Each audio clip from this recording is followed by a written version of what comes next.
Ce 11 mars, top départ de la Semaine nationale de l'harmonisation des symboles de l'État. Les autorités de la transition veulent que les Maliens s'approprient ces symboles de l'État et de façon pérenne, ainsi d'appartenance et de respect envers sa patrie. La cérémonie de lancement en 2 temps au mémorial Modibo Keïta avec le Premier ministre et dans une école franco-arabe au cours d'une leçon modèle en présence de membres du gouvernement. Début du mois de Ramadan, le ministre du Commerce en visite chez les importateurs, grossistes et détaillants, Moussa Alassane Diallo, veut s'assurer de l'approvisionnement correct des marchés en denrées de première nécessité et du respect des prix proposés aux consommateurs. Ramadan toujours, nous allons faire la prévention avec Barakissa Ouattara. Elle nous fera le point des pathologies qui constituent les principaux motifs de consultation dans les aires de santé durant ce mois d'abstinence. Quelles sont les bonnes conduites à tenir pendant cette période? Réponse dans cette édition.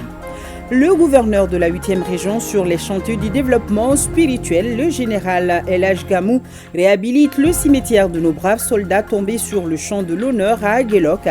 Un acte d'une portée très symbolique pour magnifier toute l'attention des autorités à nos forces armées maliennes. Nous sommes le 11 mars 2024. Bonsoir et merci de nous suivre. Direction le mémorial Modibo Keïta qui a abrité la cérémonie de lancement de la Semaine nationale pour l'harmonisation et l'utilisation des symboles de l'État. Je vous rappelle que c'est sur instruction du président de la transition, colonel Assimi Goïta, que cette semaine a été instituée, une initiative de nos autorités pour permettre à la population malienne de s'approprier de façon pérenne ces symboles de l'État, signe d'appartenance et de respect envers sa patrie. Aridjou Matina. L'hymne national, les armoiries, la devise et le sceau sont les symboles de l'État. Et pour permettre à tous les citoyens de mieux connaître et de respecter les 10 symboles, une semaine nationale pour l'harmonisation et l'utilisation de ces symboles est ainsi initiée par les autorités de la transition. Il s'agit des principaux symboles de l'État, incarnation du pouvoir et principe fondateur de la République. Il s'agit du drapeau national à respecter, à protéger et à magnifier en toutes circonstances. La devise nationale, la plus belle et la plus illustre de toutes, par la force de son contenu et de son sens. L'hymne national, le Mali, pour notre pays et pour l'Afrique, un vrai cri de ralliement pour l'unité africaine. Le sceau, marque d'authenticité, d'exclusivité, source de pouvoir. Les armoiries, signe de reconnaissance de soi, de son passé, de ses valeurs, de ses particularités. À travers cette semaine, il s'agit d'informer, d'éduquer et sensibiliser le public sur le sens, la portée et l'inviolabilité des symboles de l'État. Dans notre pays, tout, depuis cette transition, invite au ressourcement, à une immersion dans notre passé et nos valeurs culturelles et morales en danger de perdition. Comme l'ont toujours chanté nos dévanciers, comme un bateau ivre, le Mali tangue depuis des décennies, au gré des contingences et des aléas économiques, sociaux et géostratégiques du moment, sans jamais chavirer. Pour la toute première fois dans l'histoire de la justice malienne, une activité d'envergure nationale est dédiée au symbole de l'État à l'initiative du président de la transition à travers l'organisation de cette semaine. Aujourd'hui, l'administration malienne est dans le besoin impératif de disposer d'outils formels de détermination, de régularisation et de contrôle de la marque de l'État. La semaine nationale ainsi lancée sera marquée par d'importantes sessions d'information et d'échanges sur la signification et l'utilisation de nos symboles nationaux. Restons au mémorial Modibo Keïta où le top départ a été donné par le Premier ministre. Occasion pour lui de mettre l'accent sur la nécessité d'harmoniser la présentation des symboles de l'État à travers leur utilisation par les entités étatiques et les particuliers. Suivons son intervention au micro de Aoulou Seyni Touré. De mémoire de Maliens, c'est la première fois depuis l'accession de notre pays à l'indépendance qu'un gouvernement organise une activité d'envergure nationale durant toute une semaine consacrée exclusivement aux symboles de l'État dans le but de parvenir à une utilisation harmonisée par l'ensemble des responsables et des agents de l'État et de ses démembrements. Je suis d'autant fier de présider cette cérémonie d'ouverture et réconforter que cette activité se tient à un moment où les Maliennes et Maliens doivent se convaincre du caractère irréversible de la nouvelle voie que nous avons choisie en toute souveraineté pour bâtir un Mali nouveau, avec un citoyen nouveau, conscient de ses responsabilités et attaché au respect des valeurs d'intégrité, de probité, de loyauté et d'égalité.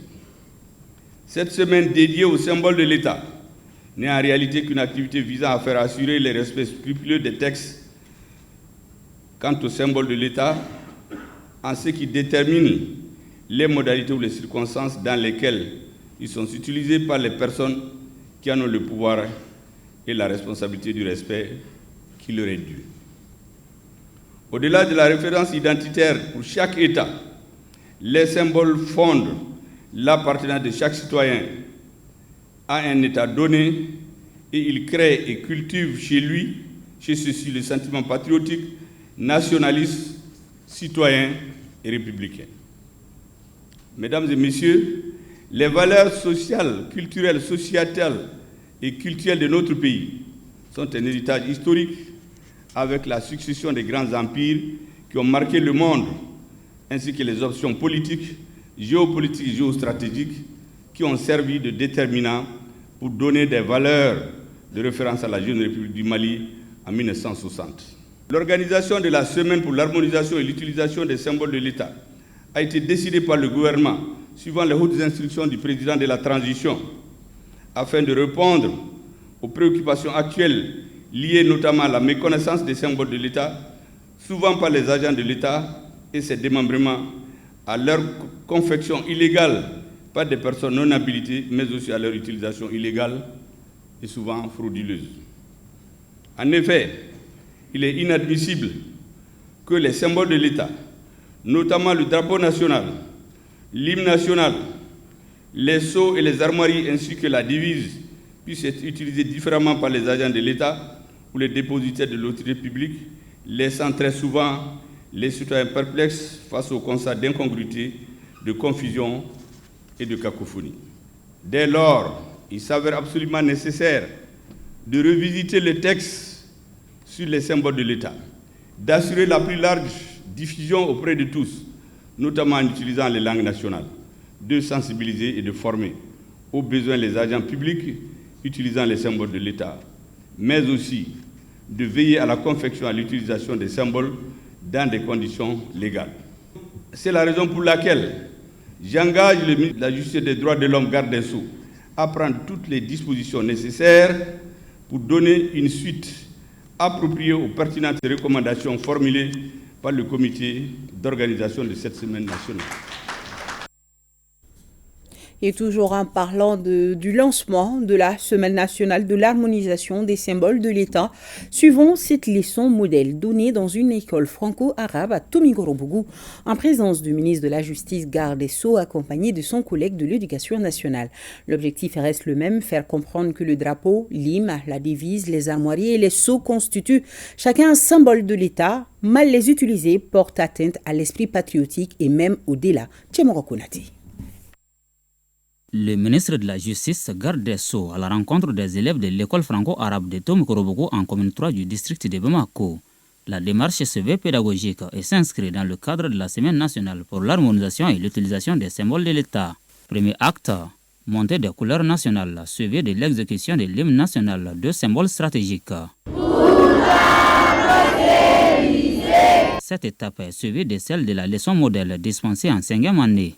Outre le drapeau et l'hymne national, celle-ci inclut la devise, les armoiries et les sceaux. Et ensuite maintenant, sur le pôle, nous avons un but du Nord, en bas et en haut la République du Mali. Cependant, la fausse note de la leçon modèle se situe au niveau des armoiries. Celle dispensée par l'enseignant commis à la tâche est inappropriée, souligne un membre du cabinet du ministre, qui demande une revue de la partie y consacrée. L'idée est venue du président de la transition qui a constaté que les symboles de l'État n'étaient pas utilisés de manière harmonieuse au niveau des différentes institutions, au niveau aussi du public. Donc il nous a instruit en tant que garde des Sceaux de prendre des mesures pour faire en sorte que nous puissions arriver à une compréhension partagée de ces symboles et de leur utilisation. Techniquement, la transmission des savoirs a été impeccable. L'enseignant et les élèves étaient en phase pour qu'ils soient vivants, pour que les connaissances transmises soient retenues par, je ne dirais pas les élèves seulement, par tout le public. Cette dynamique sera maintenue dans tous les établissements publics et privés. Les élèves, à leur tour, devront servir de relais auprès de la population pour une meilleure vulgarisation des symboles de l'État auxquels chaque fils de la nation s'identifie. Œuvre sociale du président de la transition, les veuves des militaires et paramilitaires reçoivent une importante quantité de kits alimentaires en ce début du mois de Ramadan. Mohamed Kantao, Ablo Diarra, reportage. Ce lundi, premier jour du mois de Ramadan, n'est pas un jour ordinaire au 34e régiment du génie militaire. En effet, l'histoire retiendra que 100 veuves de militaires et paramilitaires ont retrouvé le sourire à travers la remise d'une quantité importante de kits alimentaires. L'action de bienfaisance du chef de l'État à travers ses œuvres sociales arrive au moment opportun. Cette donation est composée de 100 sacs de riz de 50 kg, de 100 sacs de sucre de 50 kg, de 100 bidons d'huile de 20 litres et de 100 cartons de spaghettis. Au profit de 100 bénéficiaires, veuves, orphelins des militaires et paramilitaires de la ville de Bamako. Outre les femmes dont les maris ont perdu la vie en défendant la patrie, les blessés de guerre et les orphelins bénéficient de ces dons. Chaque bénéficiaire repart avec un sac de riz, un sac de mil, un sac de sucre, un carton de pâtes alimentaires et un bidon d'huile. Nous remercions les autorités de la transition pour cette initiative qui nous permet de passer ce mois en toute quiétude. Que Dieu protège le chef de l'État, le colonel Assimi Goïta. Grâce à lui, nous, les veuves de militaires, sortons de l'ornière. Cette opération concerne 1600 foyers à travers le pays. Une façon pour le chef de l'État d'être plus proche du peuple, surtout en ce début de Ramadan. Un sentiment de fierté, de gratitude envers ces veuves militaires qui ont perdu leurs proches pour la nation. Ces militaires sont tombés pour la nation tout entière et la nation ne doit pas les oublier et leur doit respect. Donc c'est dans ce cadre-là qu'on est là pour leur signifier la gratitude et le respect éternel du peuple malien à travers le président de la transition envers ses veuves militaires et paramilitaires. Le chargé des œuvres sociales du chef de l'État rappelle que les actions similaires se poursuivent à travers le pays. De la prévention dans ce journal en ce début du mois de Ramadan avec Barakissa Ouattara, nous vous faisons le point des pathologies qui constituent les principaux motifs de consultation durant ce mois d'abstinence dans les aires de santé. Il y a la déshydratation, la tension artérielle, le diabète ou encore les cas de péritonite ou perforation gastrique. Alors maintenant, quelles sont les bonnes conduites à tenir pendant toute cette période? Réponse dans ce reportage. Diabétique, Fatoumata Ballo est décidée à jeûner en ce mois de Ramadan. Mais avant, elle a jugé nécessaire de faire quelques analyses et prendre conseil auprès de son médecin traitant.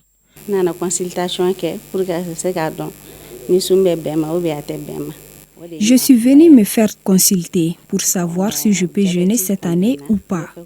Je suis diabétique et j'ai aussi des malaises ces derniers temps. Sinon, j'ai l'habitude de jeûner et même en dehors du Ramadan. Daouda Sow, également diabétique, a été exempté de jeûner vu son état.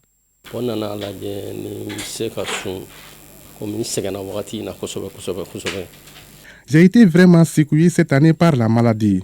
Je suis diabétique depuis 2019, mais cela ne m'empêchait de jeûner. Avec les analyses que je viens de faire, le médecin m'a déconseillé de jeûner. Si le diabète est l'un des motifs courants de consultation en ce mois de Ramadan, la tension artérielle et la déshydratation s'ajoutent au lot. C'est une mauvaise gestion du jeûne, généralement. Parce que la déshydratation, pendant le mois, surtout c'est la période de chaleur qui commence, à la rupture du jeûne, on doit boire suffisamment d'eau pour pallier à ça. Bon, si ça c'est pas fait correctement, il peut y avoir un problème de déshydratation. Le diabétique ne peut jeûner que si son taux de glycémie est équilibré. Pour cela, il doit au préalable faire son bilan bien avant le Ramadan. Parce que chez les diabétiques aussi, tout le monde ne peut pas jeûner. Il faut que le diabète soit équilibré pour que tu puisses jeûner. Si c'est bien équilibré, si tu jeûnes à rare, puis tu ne fais pas d'abus, ça peut contribuer à améliorer le diabète. Mais si ça, c'est pas fait correctement, ça va l'aggraver. Avec le problème de déshydratation et d'hyperglycémie. Normalement, ces patients doivent venir à un mois du Ramadan pour qu'on puisse échanger avec eux, les expliquer comment ils doivent se comporter au point de vue nourriture, au point de vue prise médicamenteuse. Parce qu'avec le mois de carême, le moment de prise médicamenteuse doit changer. Les médicaments qu'on prend à jeun, généralement on les prend à la rupture. Les pathologies ulcéreuses sont également très fréquentes durant le mois de Ramadan. Ces complications peuvent aller de simples douleurs à des perforations gastriques importantes. En chirurgie, il ne se passe presque pas de mois de carême sans qu'on assiste à des cas de péritonite par perforation gastrique. La perforation gastrique est une pathologie chirurgicale d'une urgence médico-chirurgicale très importante et qui est relativement retrouvée partout, presque dans le monde, pendant le mois de carême. En effet, le jeûne entraîne une hyperacidité gastrique. Quelqu'un qui jeûne, en jeûne, il n'y a presque rien dans le ventre. C'est le bon moment pour une augmentation des acidités au niveau de la cavité, au niveau de l'estomac surtout. Et ces acides qui sont très puissants peuvent léser la paroi gastrique et entraîner d'une manière ou d'une autre une perforation, surtout quand ce jeûne intervient sur un estomac déjà fragilisé. Le jeûne est certes une obligation pour tout musulman, mais les règles concernant la dispense du Ramadan sont très clairement indiquées dans le Coran. La sourate 2, verset 183 précise « Si le jeûne peut altérer de manière significative la santé du jeûneur ou lorsque la personne est malade, l'islam l'exempte du jeûne. » Fin des citations.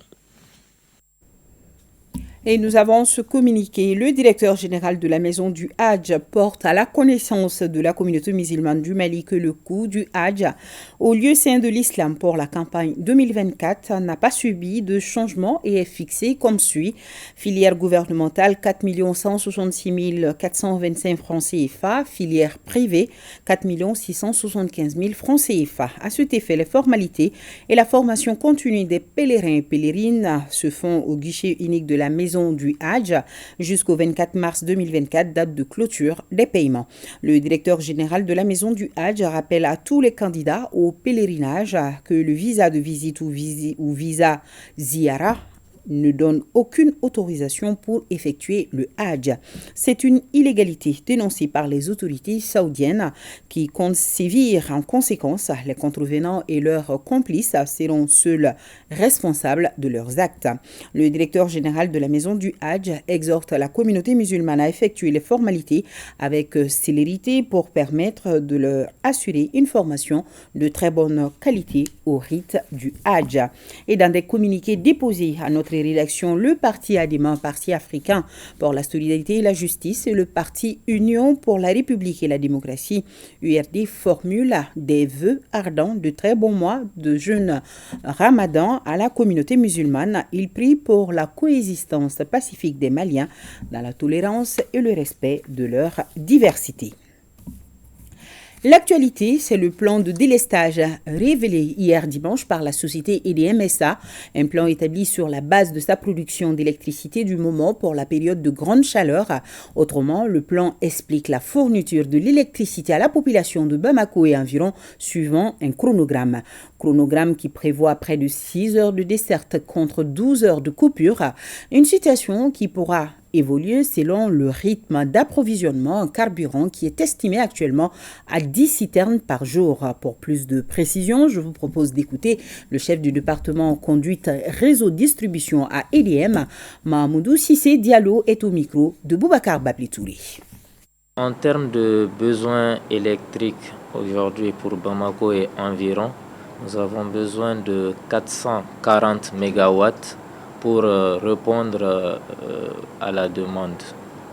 Mais, vu les difficultés que nous rencontrons actuellement, nous arrivons à garantir 10 citernes par jour. Cela, ajouté à la production hydraulique de Manantali, Selengue et des autres barrages et la puissance solaire, nous amène à une production disponible de 150 MW, d'où nous avons actuellement un déficit de 290 MW. Donc, pour réduire les conséquences sur la population, nous avons décidé de partager un programme de délestage pour que la population puisse savoir à quel moment elle est alimentée pour s'organiser, pour bénéficier le mieux possible de la disponibilité de l'énergie. Pour répondre à 440, il faut donc utiliser ces 150 MW là et les faire tourner entre les différentes zones desservies de façon la plus équitable possible. Il y a 6 groupes qui ont été mis en place de lignes pour faire ces rotations-là. Nous voulons desservir les populations pendant 6 heures d'alimentation, suivies de 12 heures de coupure et ensuite 6 heures d'alimentation. Mais quand nous parlons de 6 heures, durant ces 6 heures-là, il y aura 1 heure dédiée aux permutations. Donc on peut garantir jusqu'à 5h, 5h30 de temps et aller jusqu'à 6 heures de temps. Nous travaillons de concert avec les autorités pour une amélioration. Donc nous préférons donner un programme basé sur les 10 citernes garanties et en fonction de l'évolution de la situation, si nous connaissons une amélioration, nous communiquerons des valeurs améliorées. Le programme est basé sur la période de pointe actuellement. Donc il pourrait s'étendre jusqu'au mois de mai pour un début. Vu que nous sommes dans une période de déficit, nous demandons à chacun d'avoir un œil regardant sur la consommation d'énergie ce jeu. Donc aller dans le sens de l'économie d'énergie. Éteindre tous les équipements qui ne sont pas en utilisation pour le bien de l'ensemble. Sur un tout autre plan, un mot du dialogue intermalien initié par les autorités de la transition à Kidal pour une large participation des populations. Le gouverneur de la région monte au créneau avec cette large mobilisation des forces vives du cercle d'Aguelok. Sidi El Midi Ag Al-Baka depuis Kidal. La paix, la réconciliation, la promotion du vivre ensemble et l'implication des populations locales pour la réussite du dialogue intermalien. Le général de division Al-Haj Gamou avec son bâton de pèlerin pour donner une nouvelle impulsion au processus de paix en 8e région. Vraiment, il y a une grande volonté de la population, en tout cas pour venir vers le dialogue, et faire le dialogue, donner leur avis par rapport à l'avenir de leur pays. Le dialogue sera fait à Galok et dans l'ensemble de la région de Kidal, avec tous les Kidalois qui vont vraiment donner leur avis par rapport à l'avenir de la République du Mali.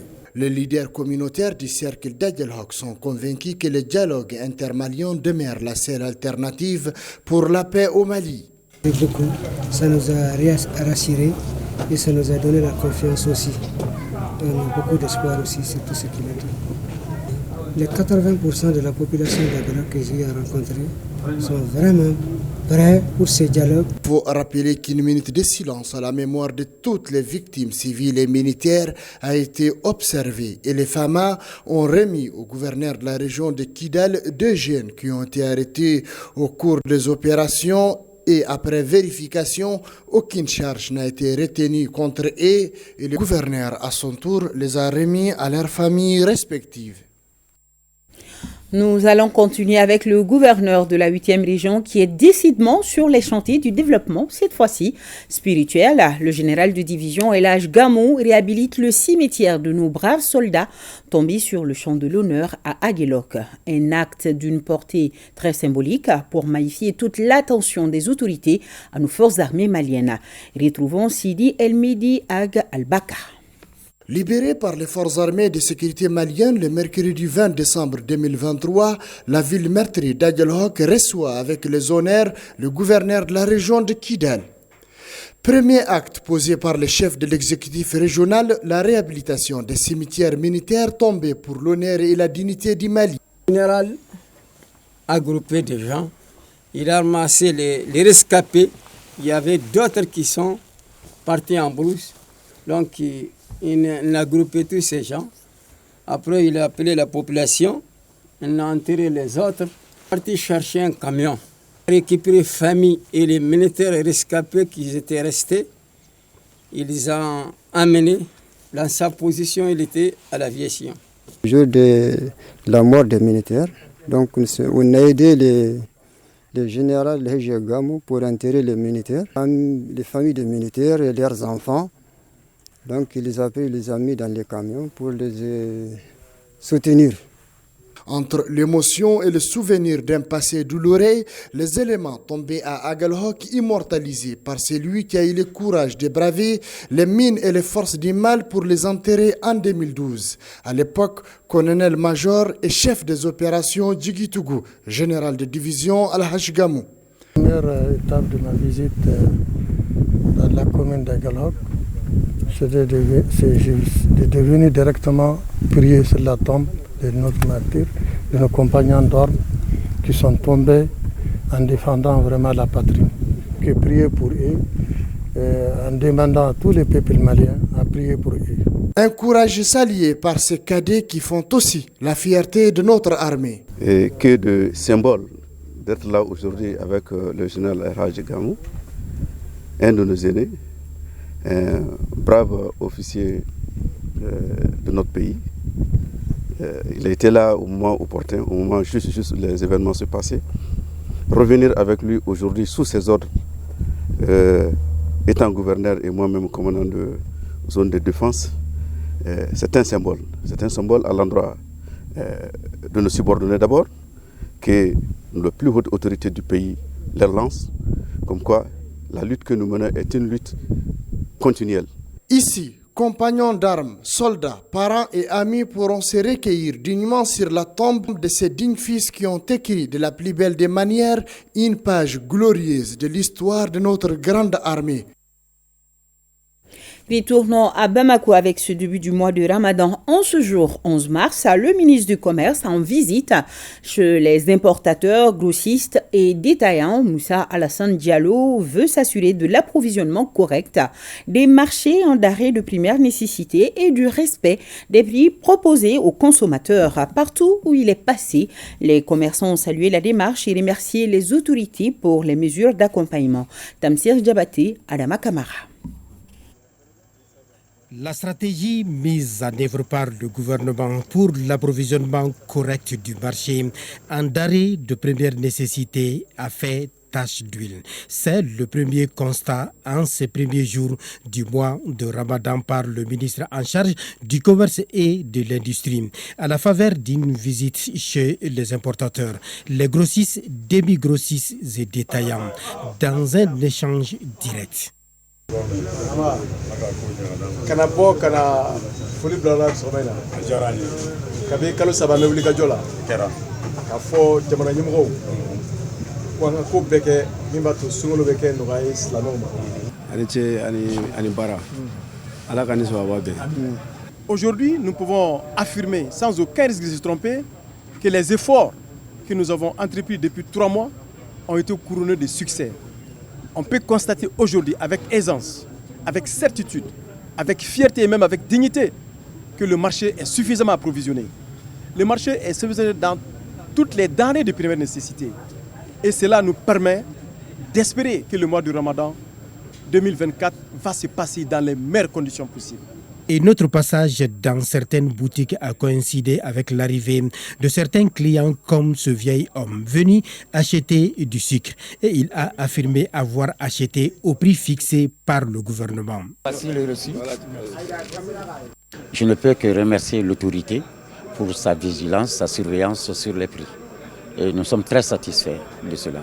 L'une des satisfactions, c'est de dire aujourd'hui que les prix fixés par le gouvernement de la République, à savoir le sac de 50 kg à 27 500 francs, est respecté. La cession du sucre aux populations à 600 francs le kilo est aussi respectée. Au moment où la priorité des autorités reste le mieux-être des populations, la boussole de l'action gouvernementale demeure la disponibilité et l'accessibilité des denrées de première nécessité. Ce qui est au niveau du prix, il n'y aura pas de flambée du prix. Je pense que tout le monde a compris les consignes du gouvernement. Donc, et puis, nous-mêmes, en ce qui concerne le mois de Ramadan, on ne va pas monter les prix. On fait tout pour que les Maliens puissent avoir le sucre à des prix abordables. Nous voulons aussi rassurer la population comme quoi tout ce qui est de denrées de première nécessité, qu'ils soient ici ou dans tous les territoires maliens, sont assurés avec honneur et plaisir. L'une des ambitions des autorités de la transition est la souveraineté économique par la production locale. Celle en pommes de terre par GDCM avec une capacité de production de 45 000 tonnes et un objectif de 90 000 tonnes par an. De l'espoir que le défi peut être relevé. Le développement économique et social du Mali sera fait sur la base d'un développement endogène. Et j'ai dit qu'il faut que nous rendions le Mali autosuffisant en pommes de terre. Et pour rendre le Mali autosuffisant en pommes de terre, il fallait travailler sur la chaîne de valeur pommes de terre. Depuis la production au champ, le stockage et la conservation à travers le financement des chambres froides et la distribution au niveau des populations et toute l'année. Et si nous arrivons à réaliser 60 000 tonnes de pommes de terre par an, nous assurons la souveraineté du Mali en pommes de terre et toute l'année. Le sucre est là suffisamment, le riz est là suffisamment également. La pomme de terre aussi est disponible, donc tout est là et puis moins cher aussi. Bon, la production des pommes de terre, chaque année on augmente le volume, donc les riz aussi également. On est en train de faire, on fait le riz importé, on fera le riz local. Donc notre tendance dans ça aussi, c'est d'abandonner pour qu'on soit les riz maliens propres. Nous, on vend la pomme de terre aujourd'hui à 325. Le ministre du Commerce a rappelé que la dynamique, l'engagement et la détermination des services techniques de son département seront de mise durant ce mois de Ramadan et même au-delà pour l'approvisionnement correct du marché. Et le travail de ces dockers sous le soleil ardent du mois de Ramadan n'a pas échappé au ministre.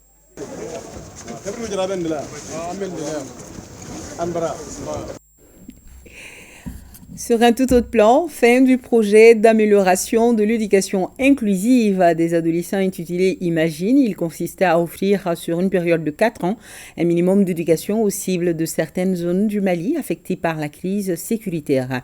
Il s'agit des régions de Ségou, Badiangara, Douanzan, San et Bopti.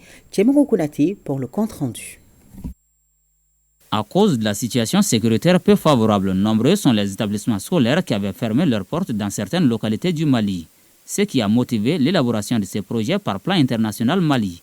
Il était axé sur l'amélioration de l'éducation inclusive des adolescents, une alternative qui consistait à donner un minimum d'éducation à la cible. 123 454 filles et 126 980 garçons qui ont participé à l'éducation formelle et alternative sur une prévision de 90 000 filles et 80 000 garçons, 903 écoles dotées en plan de sécurité et de résilience. Cette innovation d'accès qui a permis de donner un début de réponse à des défis majeurs du système éducatif en contexte de crise est un des précieux héritages que va laisser le projet Imagine au niveau du ministère de l'Éducation nationale. Le projet en question a principalement touché les régions de Badjangara, Douazan, San et Mopti et prenait en compte le volet humanitaire.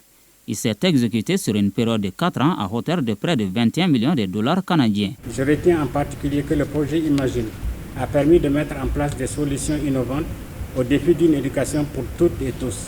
Nous ne doutons pas que ces innovations pourront être intégrées aux stratégies éducatives nationales. Je voudrais me réjouir et saluer l'engagement de l'ensemble des parties prenantes sans lequel ce projet n'aurait pas été réalisé. Il s'agit notamment du ministère de l'Éducation nationale, du ministère de la promotion de la femme, de l'enfant et de la famille, de nos amis de l'ambassade du Canada et d'affaires mondiales. Ainsi, le projet Imagine connaît son épilogue à travers cet atelier à dimension nationale.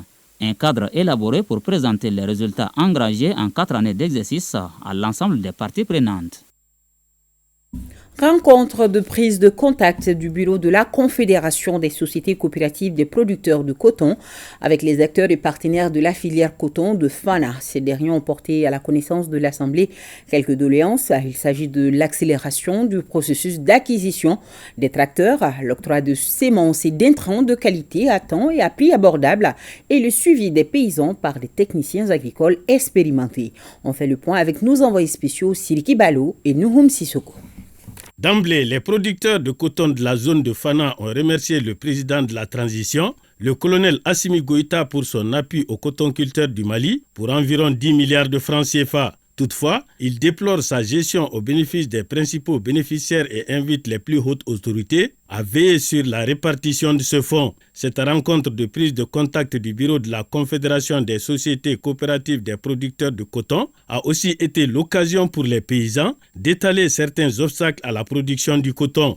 Ce sont les mêmes difficultés, en l'occurrence les difficultés concernant l'acquisition de l'allemand bétail, les difficultés concernant les intrants et les matériels agricoles et les difficultés concernant le paiement des recettes du coton graine par la CMDT. Mais ce que je peux dire, ces difficultés, nous allons les prendre à bras le corps afin que nous puissions les résoudre ensemble avec l'État. D'autant plus que nous avons commencé à travailler là-dessus avant d'arriver ici. Les producteurs sont engagés à travailler à vraiment augmenter la production, notamment la production du coton graine ainsi que d'autres céréales. Donc ils ont évoqué le problème de construction d'usines, surtout à Beleko, où vraiment vit la production de cette zone et l'enclavement de la zone. Les producteurs de coton de Fana souhaitent que la gestion de l'engrais soit au compte de la Confédération pour plus d'efficacité. Maintenant qu'il y a un bureau en la matière, nous estimons qu'il fasse un transfert à l'endroit du nouveau bureau, d'autant plus que nous estimons que nous, c'est nos producteurs qui utilisent les intrants. Donc il est très normal que la Confédération assure ce rôle d'approvisionnement en intrants agricoles des producteurs. Les paysans regrettent d'autre part le manque de suivi des champs par les techniciens agricoles et invitent la CMDT à y remédier. La mission a rendu une visite de courtoisie aux autorités de Dioïla et aux légitimités traditionnelles de Fana. À San, l'Office du Moyen Bani a tenu la 8e session ordinaire de son conseil d'administration. Au cours de la rencontre présidée par le ministre de l'Agriculture, les administrateurs ont planché sur le rapport de suivi des présentations du rapport d'activité de l'Office et ont examiné le projet de budget 2024 qui s'élève à plus d'1 milliard de francs CFA. Ndrissa Kouné, correspondance. Au cours de cette 8e session ordinaire, le Conseil va dresser le bilan de l'exercice écoulé et adopter le budget prévisionnel du prochain exercice. Pour un budget envisagé à 754 millions en 2023, l'Office a pu mobiliser un peu moins de 460 millions pour une dépense exécutée de 443 478 164 francs CFA. La mise en œuvre des activités de l'Office du Moyen Bani dans l'exercice 2023 a été confrontée en partie par des difficultés de mobilisation des ressources effectivement financières de l'État pour l'entretien des ouvrages et aussi assurer l'appui conseil approché aux producteurs. L'Office du Moyen Bani est actuellement confronté à 2 défis majeurs, à savoir l'installation des producteurs et la mise en place d'un système de facturation. C'est pourquoi en 2024, le processus d'attribution des terres et d'installation des producteurs devra se poursuivre avec l'implication de tous les acteurs concernés, notamment l'OMB, l'administration et surtout les producteurs.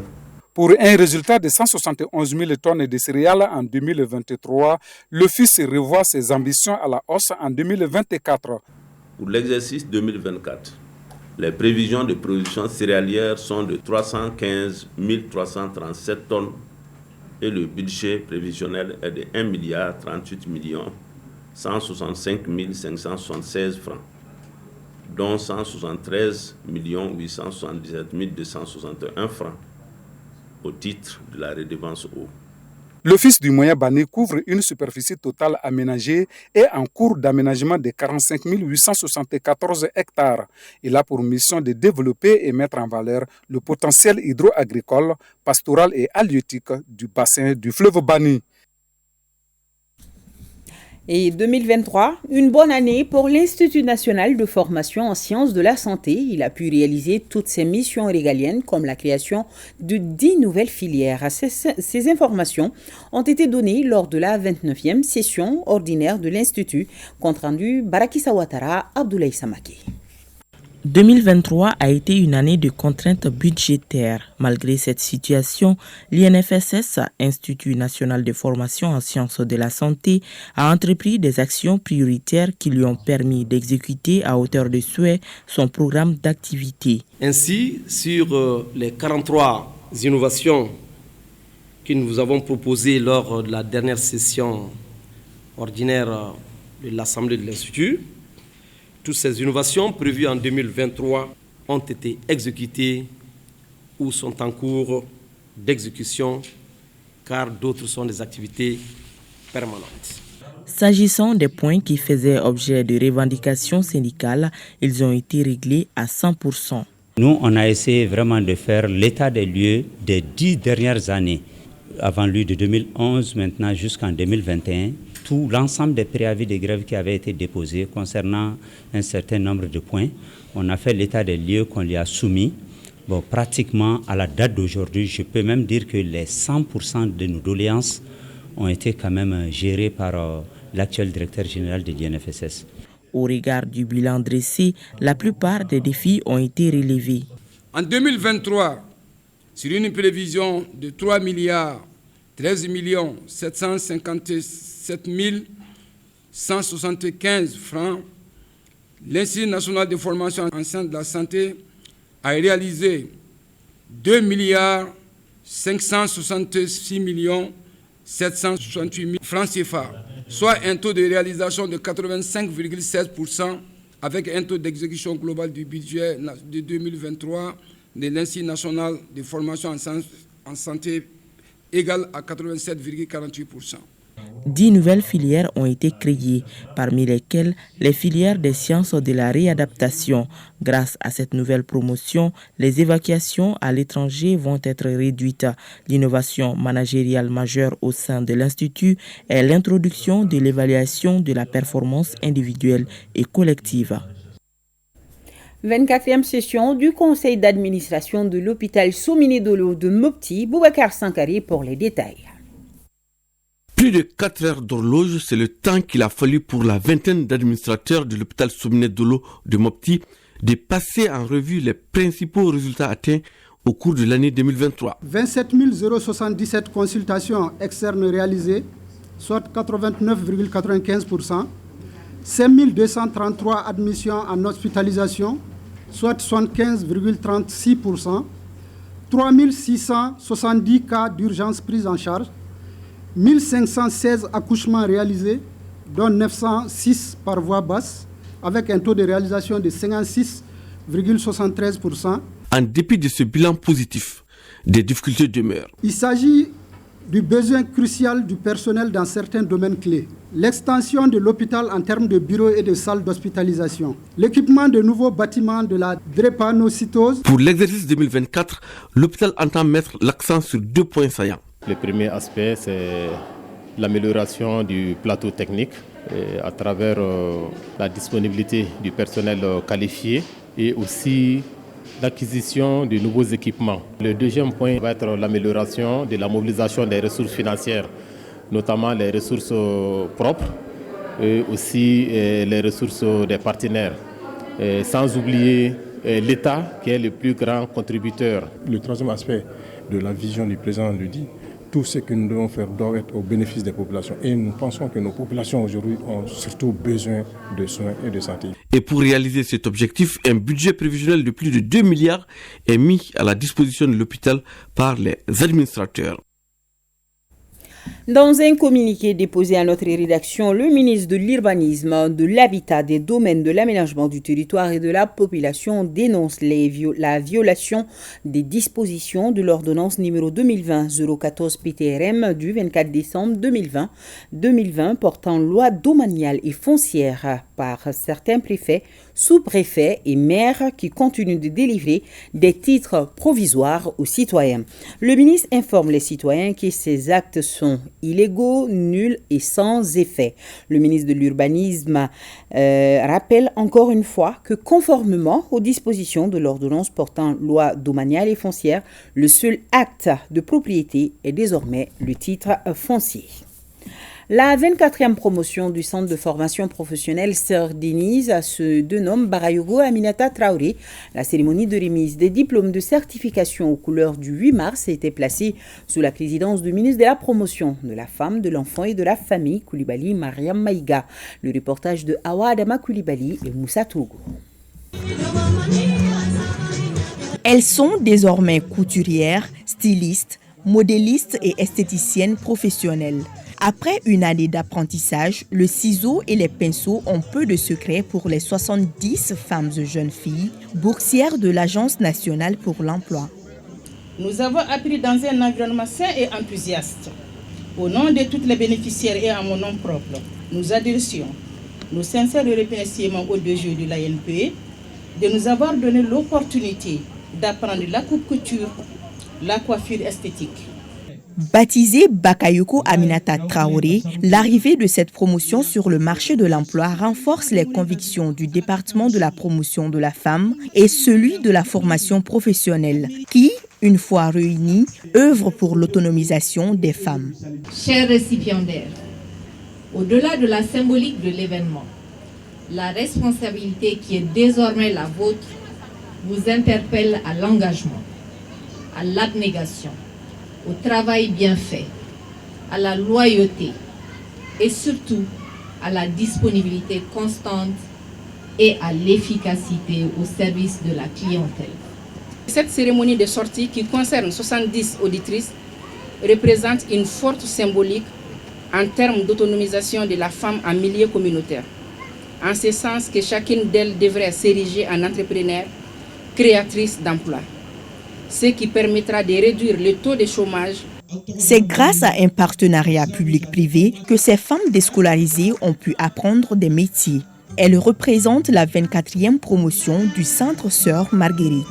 Le centre a pour mission d'assister les jeunes filles et femmes déscolarisées pour la valorisation de leur statut en vue de faciliter leur insertion dans le circuit productif à travers une formation qualifiante. En termes d'impact, selon le département chargé de l'entrepreneuriat, cette sortie va créer au moins 140 emplois directs en raison de 2 emplois par unité d'entreprise. Célébration du 8 mars à l'association Solidarité des femmes d'ici et d'ailleurs et ses membres venus de l'intérieur du pays était au CICB, une cérémonie placée sous le signe de l'autonomisation de la femme malienne. Exposition de produits et articles réalisés par les membres de l'association au menu des activités, nous dit Suleiman Sidibé. Les membres de l'association Solidarité des femmes d'ici et d'ailleurs ne sont pas restés en marge des festivités du 8 mars, Journée internationale des droits de la femme. Pour la circonstance, elles ont rempli le CICB ce 9 mars 2024. Un espace de débat sur le rôle de la femme dans le développement du pays, mais aussi un cadre qui a permis aux membres de l'ASFIA d'exposer leur savoir-faire dans plusieurs domaines.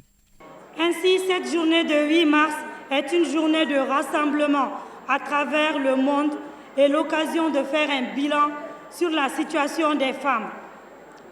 C'est pourquoi, depuis notre création en 2020 jusqu'à nos jours, l'association Solidarité Femmes d'ici et d'ailleurs a formé des milliers de femmes et des différents secteurs d'activité génératrices de revenus. Le ministre de la Promotion de la Femme était aux côtés de ses sœurs pour magnifier la fête. Aujourd'hui, nous avons l'association Solidarité Femmes d'ici et d'ailleurs, ASFIA, qui organise une exposition et toute une fête avec toutes les femmes du Mali. Pourquoi toutes les femmes du Mali? Parce que nous pouvons nous rendre compte que toutes les régions sont représentées véritablement à cette foire exposition. La présidente a fait venir les femmes de différentes régions, mais au-delà de ça aussi, les femmes de toutes les 6 communes de Bamako, donc qui sont venues pour fêter, qui sont venues pour exposer. Parce que ASFIA a choisi en marge du thème national un thème intitulé « Autonomisation des femmes et valorisation des produits agricoles », ce qui est très salutaire parce que c'est ce que nous recherchons. Nous sommes là pour soutenir nos militantes, les femmes, pour l'autonomisation et la valorisation des produits locaux en adéquation avec le thème de la célébration du 8 mars de l'association ASFIA. De sa création à nos jours, ASFIA a créé des opportunités d'emploi pour les femmes dans plusieurs domaines pour leur épanouissement et leur pleine autonomisation. Le syndicat national des informaticiens de l'administration publique au Mali n'est pas resté en marge de la commémoration de la Journée internationale de la femme. Il a organisé une conférence débat sur le rôle crucial des femmes informaticiennes dans le développement des TIC. Maïmouna Guindo.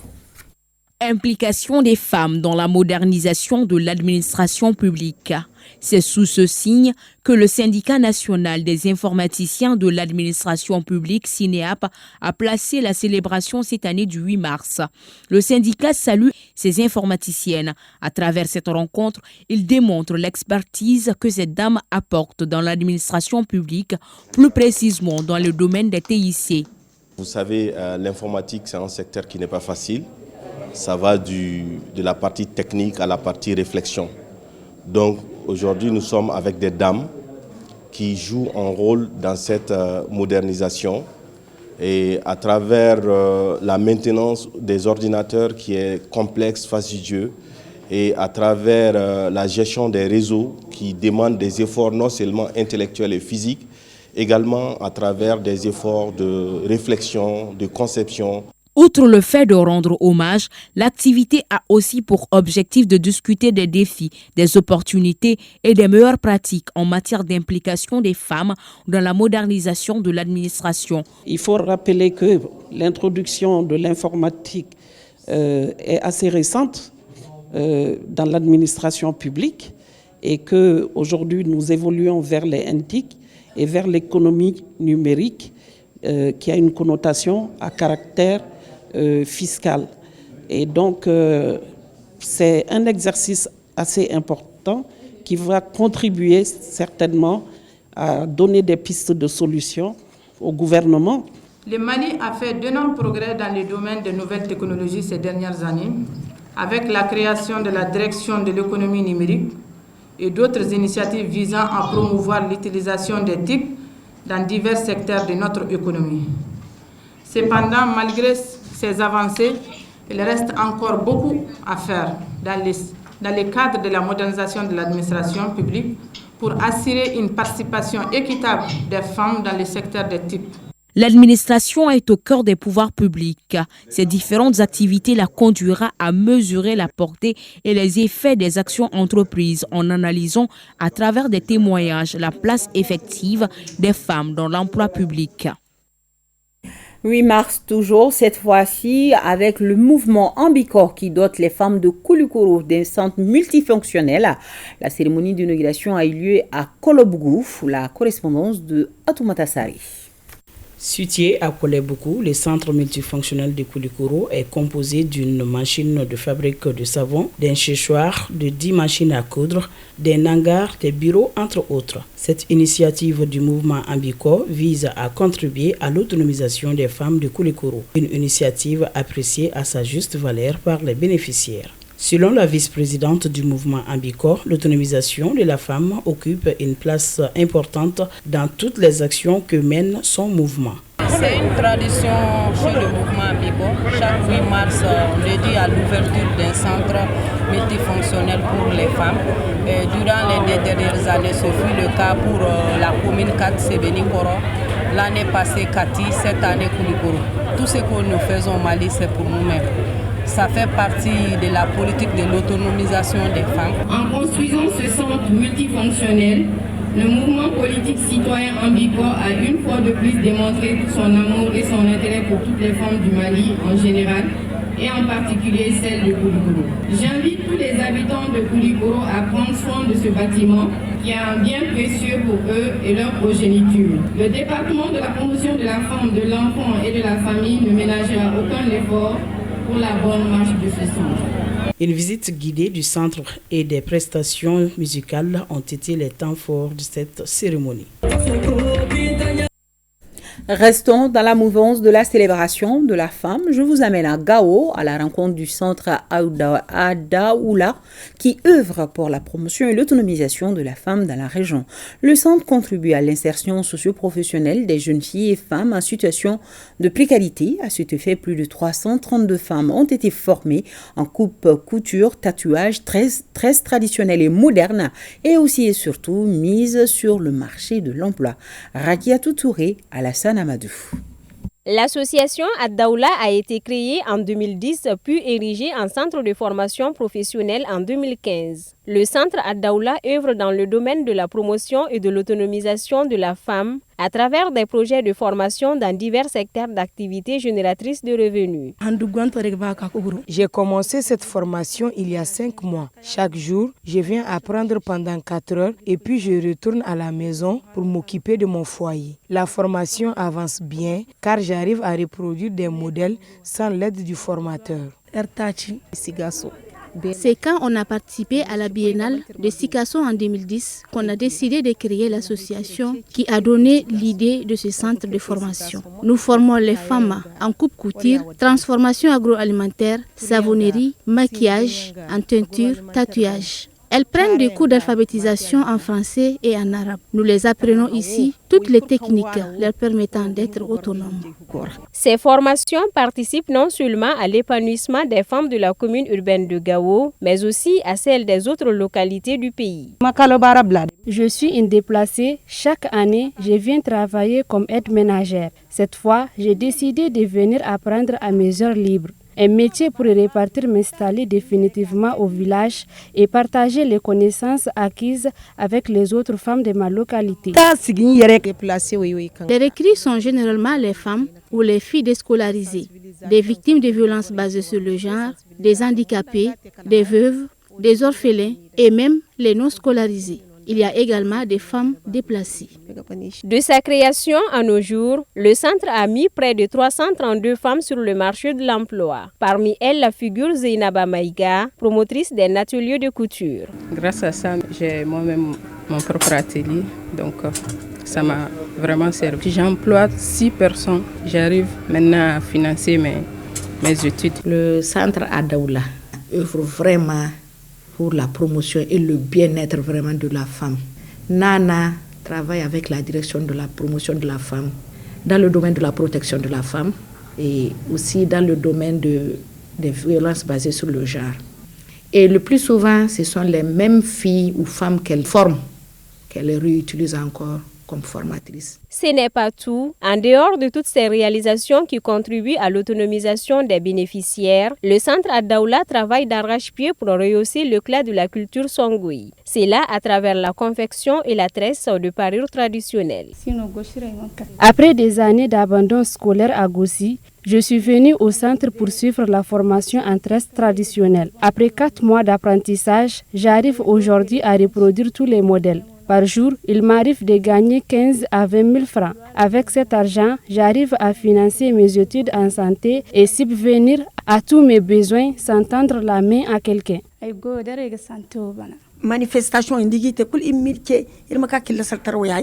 Nos traditions sont notre identité culturelle. Nos tresses et nos parures, nous les portons fièrement pour accueillir des hautes personnalités. Quand il y a des festivités, nous sommes invités à défiler pour les faire découvrir aux autres. On a participé à toutes les biennales artistiques et culturelles, aux foires d'exposition à l'intérieur du pays et même au Burkina Faso, au Niger, voire hors du continent. Officiellement, je n'ai que cette association culturelle avec documents à l'appui, n'est-ce pas, qui œuvre dans ce domaine-là. Chaque fois qu'il y a un pan qu'il faut ressortir au niveau des tresses, des parures, de l'habillement de notre terroir, nous avons toujours eu son accompagnement. L'arbre ne doit pas cacher la forêt, a-t-on l'habitude de dire. Le centre Adaoula est aujourd'hui confronté à des difficultés qui freinent son fonctionnement. C'est pourquoi la présidente lance cet appel. Un centre plus grand est en chantier. Nous avons des difficultés à le finaliser. Nous, c'est juste la formation. Certaines apprenantes abandonnent par manque de moyens de s'offrir des kits. Nous souhaitons l'accompagnement de bonne volonté pour que les sortantes, surtout les handicapés, puissent bénéficier des kits d'insertion. Le centre Adaoula a aujourd'hui à son actif de nombreuses attestations de reconnaissance. Il est dirigé par un comité de gestion de 14 membres. Voilà. À demain, 20h45. Je vous souhaite un bon mois de Ramadan en compagnie de nos programmes. Révisitez pour l'occasion les nouvelles du temps. Ça sera juste après moi. Fera-t-il aussi chaud demain? On le saura. Et n'oubliez pas de mettre les personnes âgées sous des températures clémentes. Un grand merci à nos téléspectateurs de Djene, Mopti, Douanzan et Sofara. Bonsoir à tous.